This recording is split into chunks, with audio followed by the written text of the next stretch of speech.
April 11th was the birthday of Jyotirao Govindrao Phule. He is basically from Maharashtra. So Jyotirao Govindrao Phule birthday April 11th మనం celebrate చేసుకుంటాం every year. ఆయన గురించి చెప్పాలంటే is a very famous social activist, social thinker, anti caste social రిఫార్మర్గా కూడా ఆయన మనం చెప్తాం. అంతేకాకుండా is a very famous writer. ముఖ్యంగా ఆయన ఇండియాకి కాంట్రిబ్యూట్ చేసింది, ముఖ్యంగా ఆయన హ్యూమన్ బీయింగ్స్కి కాంట్రిబ్యూట్ చేసింది ఎరాడికేషన్ ఆఫ్ అన్టచబిలిటీ, దాంతోపాటు క్యాస్ట్ అన్టచబిలిటీ. ఉమెన్ ఎడ్యుకేషన్కి సంబంధించి he has played a very very very significant role. అయితే ఆయనకి ఎంత ఇంపార్టెన్స్ ఇస్తామో మనం, ఎంత ఆయన గురించి మనం డిస్కస్ చేసుకుంటామో, అంతే ఈక్వల్గా ఆయన వైఫ్ గురించి కూడా, her name is Savitribai Phule. She also played equally significant role in the education of women and also eradication of untouchability. దానికి ఒక బెస్ట్ ఎగ్జాంపుల్ ఇవ్వాలంటే పూణేలో 1848లో గర్ల్స్ కోసం ఫస్ట్ స్కూల్ స్టార్ట్ చేసింది కూడా వీళ్ళిద్దరే, Satyashodhak Samaj. So he founded along with his friends an organisation called Satyashodhak Samaj. దాని మీనింగ్ ఏంటంటే సొసైటీ ఆఫ్ ట్రూత్ సీకర్స్ అంటాం. మనకి అప్పుడున్న ఒక న్యూస్ పేపర్ దీనబంధు అనే న్యూస్ పేపర్ ఎక్కువ ఈ సత్యశోధక్ సమాజ్ యొక్క ఐడియాస్ని ప్రమోట్ చేస్తూ ఉండేది. ఆయనకు మహాత్మా అనే టైటిల్ కూడా వచ్చింది. That is why we usually say Mahatma Jyotirao Govindrao Phule. ఆయనకి మహాత్మా టైటిల్ ఇచ్చింది విఠల్ రావు కృష్ణాజీ వండేకర్. ఆయన మహారాష్ట్రలో ఒక famous social activist. So he was given the title Mahatma by Vitthal Rao Krishnaji Vandekar. అయితే బేసికల్గా ఈయనకు సొసైటీ పట్ల కానీ, ఈ అన్టచబిలిటీ పట్ల కానీ ఎందుకంత అగ్రెషన్ వచ్చింది, ఎందుకంత రెవల్యూషన్ చేయాలి అన్న, రిఫార్మ్స్ తీసుకురావాలన్న ఐడియా ఎక్కడ వచ్చింది అంటే, ప్రతి ఒక్కరి లైఫ్లో ఏదైనా ఒక ఇన్సిడెంట్ తో వాళ్ళ జర్నీ అనేది స్టార్ట్ అవుతుంది టువర్డ్స్ రిఫార్మ్స్ ఆర్ రెవల్యూషన్. ఈయన లైఫ్లో కూడా ఒక ఇన్సిడెంట్ జరిగిందని చెప్పుకోవచ్చు. బేసికల్గా హీ బిలాంగ్స్ టు మలీ కాస్ట్, అంటే గార్డెనింగ్, అలాగే వెజిటబుల్ వెండర్స్, అలాగే ఫ్లోరిస్ట్స్ అంటాం కదా. సో ఈయన యొక్క ఫ్రెండ్ ఒక ఆయన ఉండేవారు, హీఈస్ అ బ్రాహ్మిన్.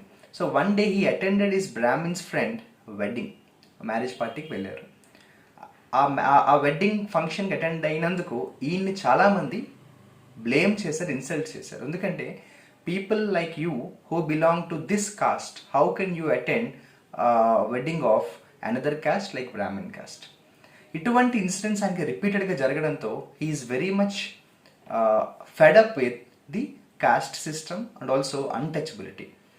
అంతేకాకుండా ఇంకొక ఇన్సిడెంట్ చెప్పాలంటే, అప్పట్లో ఉమెన్ అన్టచబిలిటీ ఎలా ఉండేదంటే, ఒక ఎగ్జాంపుల్ చెప్పాలంటే, అన్టచబిలిటీ అనేది పీక్స్లో ఉండేది. ఎవరైతే లోయర్ క్యాస్ట్కి సంబంధించిన ఉమెన్ ఉంటారో వాళ్ళు నడిచే దారిలో వాళ్ళ షాడో కూడా ఒక అన్టచబిలిటీగానే చూసేవారు. అంతేకాకుండా ఒక లోయర్ క్యాస్ట్కి సంబంధించి ఎవరైనా వాళ్ళు నడిచే దారి అది స్పాయిల్ అవుతుంది అన్న ఉద్దేశంతో women who belong to lower castes or so called untouchables, when they walk they should carry a broom on their back. ఒక బ్రూమ్ స్టిక్ని వాళ్ళ బ్యాక్కి టై చేసుకుని నడవమని చెప్పేవారు. ఎందుకంటే వాళ్ళు నడిచే దారి ఆటోమేటిక్గా బ్రూమ్ ద్వారా క్లీన్ అవుతుంది అన్నది దాని యొక్క ఉద్దేశం. అంటే అంత దారుణమైన అన్టచబిలిటీ ఉండేది ఉమెన్కి. At the same time widows ఎవరైతే ఉన్నారో కంపల్సరీగా they should shave their heads అట. ఇంకా అన్టచబిలిటీకి సంబంధించి కొంతమంది ఉమెన్ని కూడా they were force to dance naked. ఇలా చెప్పుకుంటూ పోతే చాలా ఇన్సిడెంట్స్ ఆయన్ని చాలా డిస్టర్బ్ చేశాయి. So he couldn't take it anymore. He has decided to contribute something to the society, especially when it comes to women education and eradication of untouchability and caste system.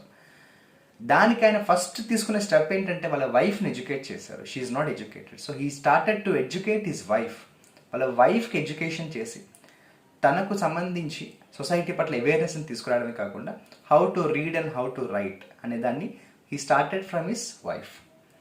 అంతేకాకుండా అప్పట్లో pregnant women ఎవరైతే ఉన్నారో, widow pregnant, the widow women who is also pregnant, వాళ్ళు deliver చేయడానికి సరైన support ఉండేది కాదు. So women who are pregnant and also widow, వాళ్ళు డెలివరీ టైంలో వాళ్ళకి కావాల్సిన సపోర్ట్ని వీళ్ళిద్దరూ కలిసి వైఫ్ అండ్ హస్బెండ్స్ కలిసి సపోర్ట్ చేసేవారు. దాన్ని centre for delivery for women widow pregnants అంటాం. ముఖ్యంగా దానివల్ల ఇన్ఫాంటిసైడ్ని కూడా రెడ్యూస్ చేయడం ఆయన యొక్క ఉద్దేశం. అంతేకాకుండా ఆయన వాళ్ళ ఇంటి దగ్గరే ఉన్న ఒక డ్రింకింగ్ వాటర్ వెల్ని ఓపెన్ ఫర్ ఆల్ అని చెప్పేసి అనౌన్స్ చేశారు. దానివల్ల చాలా ప్రాబ్లమ్స్ కూడా ఫేస్ చేశారు ఆయన.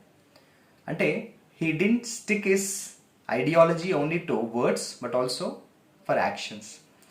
ఆ చేంజ్ అనేది ఆయనతోటే కాదు, వాళ్ళ వైఫ్ తోటి కూడా స్టార్ట్ చేయడం జరిగింది ఆ జర్నీ అనేది. Only then the people get inspired when you change and you can tell the people to change. ఇలా చెప్పుకుంటూ పోతే ఆయన గురించి ఎన్నో ఇన్సిడెంట్స్ ఉన్నాయి. ఈ వీడియోలో మనకి ఇంత టైం ఉండదు. So I'm only trying to go for a very selective presentation about the very very very very inspiring personality Jyotirao Govindrao పూలే.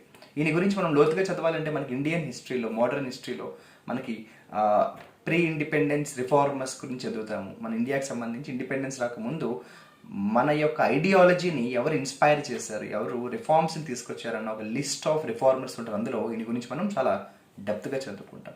ఒక రకంగా చెప్పాలంటే దళిత్ అనే వర్డ్ని కూడా ఫస్ట్ టైం ఇంట్రడ్యూస్ చేసింది ఈయనే అని చెప్పాలి. తర్వాత 1870s దళిత్ ప్యాంథర్స్ దాన్ని ఇంకా ఎక్కువ ప్రమోట్ చేయడం జరిగింది. బట్ దళిత్ అనే వర్డ్ని కూడా ఫస్ట్ టైం, అది ఒక మరాఠీ వర్డ్, ఆ వర్డ్ని ఫస్ట్ టైం ఇంట్రడ్యూస్ చేసింది కూడా ఈయనే అని చెప్పాలి. గులాంగిరి అనే బుక్ ద్వారా ఈయన ఐడియాస్ని ఎంతో మందికి ఇన్స్పైర్ చేశారు. Apart from all these social contribution సొసైటీకి సంబంధించి అన్టచబిలిటీ ఎరాడికేషన్కి లేదంటే ఉమెన్ ఎడ్యుకేషన్కి సంబంధించి ఆయన ఎంత హార్డ్ వర్క్ చేసినప్పటికీ కూడా ఆయన పర్సనల్గా చెప్పాలంటే he himself is basically A business man. ఆయన ఒక మెర్చెంట్గా, అలాగే ఒక కల్టివేటర్గా, ఒక మున్సిపల్ కాంట్రాక్టర్గా కూడా ఆయన పైన ఆయన ఎప్పుడూ నెగ్లెక్ట్ చేయలేదు. So he was every time committed to his own work.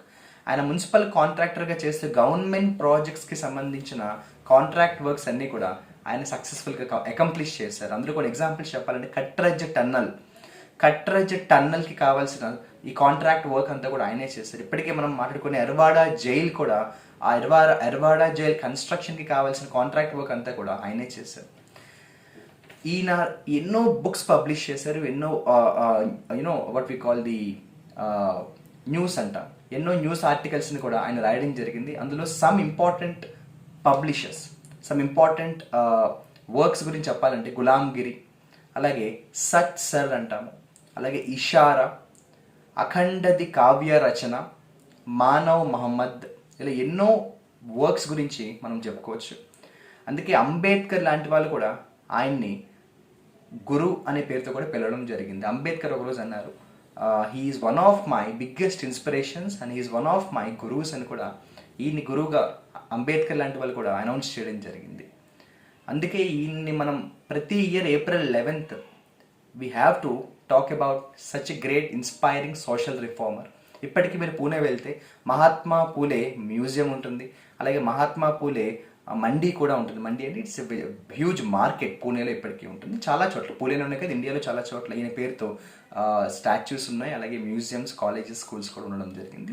It's very important. మన ఇండియా ప్రెజెంట్ ఉన్న సిచ్యువేషన్లో మనం ఎంజాయ్ చేస్తున్న ఫ్రీడమ్ అవ్వచ్చు, మనకున్న ఫండమెంటల్ రైట్స్ అవ్వచ్చు, మనకున్న freedom of expression, freedom of speech అవ్వచ్చు, ఇవన్నీ ఈరోజు మనకు ఉన్నాయంటే the whole credit goes to many great reformers like this who lived on the earth before us. So ఎప్పుడు ఆపర్చునిటీ దొరికినా వాళ్ళ బర్త్డేస్ టైంలో కానీ వాళ్ళ గురించి మనం ఎప్పుడు న్యూస్ పేపర్లో ఆర్టికల్ చదివినా it's very important to study about how these people contributed to the society. Surprising ఏంటంటే వాళ్ళ పనులు వాళ్ళు వదులుకోలేదు. కొంతమంది పూర్తిగా వాళ్ళ లైఫ్ని డెడికేట్ చేసిన వాళ్ళు ఉన్నారు.